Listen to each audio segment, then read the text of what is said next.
Porn, Just Another Business by L. Brent Bozell III.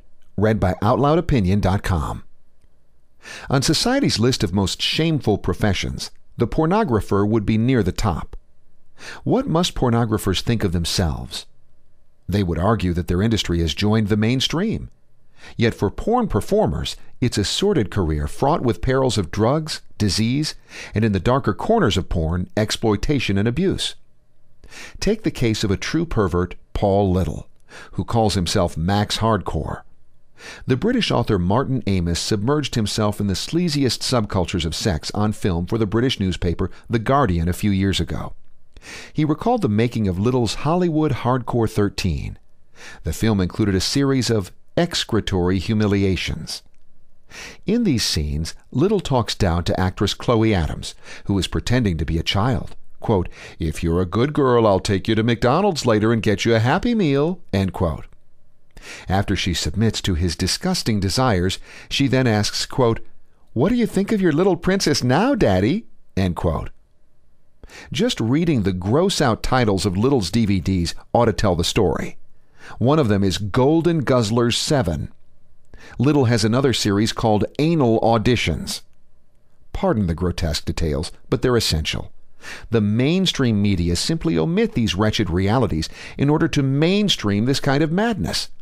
Paul Little was indicted during the Bush years by the Department of Justice and convicted for distributing his pornography in the mail. He began serving a 46-month term in Los Angeles in January, while lawyers appealed the verdict. And believe it or not, Little is now one of the sympathetic subjects of a new smut-exploiting CNBC documentary called Porn, Business of Pleasure. On July 15th, CNBC anchor Melissa Lee, the lead pseudo-investigator of the porn industry, presented Little as a First Amendment casualty. She sat down with Little and asked sympathetically, quote, "Are there plenty of things out there that there would be an audience for, but society says not for us?" End quote. The line of questioning is chilling. Child pornography is something there would be an audience for, yes. So too are snuff films. Would she scorn society for disapproving of those too? Little boasted in reply, quote, "Society has spoken. There's more people buying my videos than there are people protesting my videos," end quote. Ditto snuff films. Clearly, not enough people have any idea of what kind of sickness reigns in Max Hardcore videos. CNBC was more interested in exploiting Little's reputation rather than denouncing it. "He's the dirtiest man in America," they cooed in a promo, emphasizing the naughty fun, not the temptation to vomit. In promoting her smutty documentary, the audaciously ambitious Lee played up the centrality of porn to American pop culture. Quote, "It's as mainstream as NBC's must-see TV," end quote, she proclaimed on her regular CNBC show Fast Money. NBC should have fired her on the spot for comparing their shows to Golden Guzzlers 7. CNBC's porn extravaganza offered just 2 brief interruptions from porn critics. Pat Truman appeared about halfway into the hour to explain how porn can be illegal.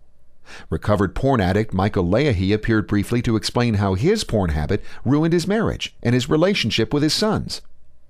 But viewers mostly saw a parade of pornographic product placement and cordial interviews with a series of porn makers, including porn star/Oklahoma mom Jessie Jane, whose 9-year-old son doesn't yet know exactly what his mother does for a living.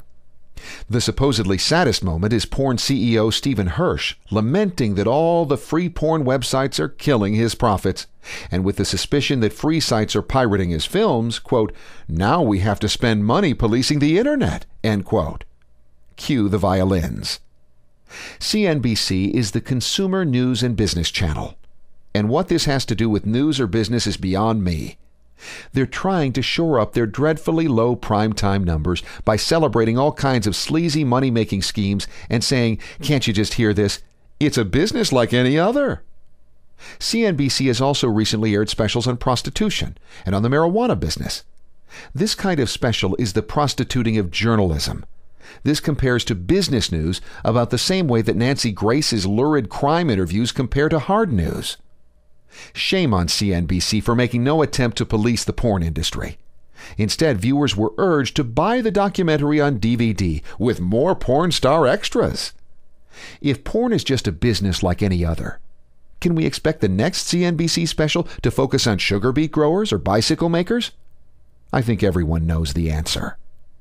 Copyright 2009, read by OutloudOpinion. Be sure to visit OutloudOpinion.com for several new shows that we've recently launched. Also, if you appreciate these podcasts, please consider telling a friend or two about our service.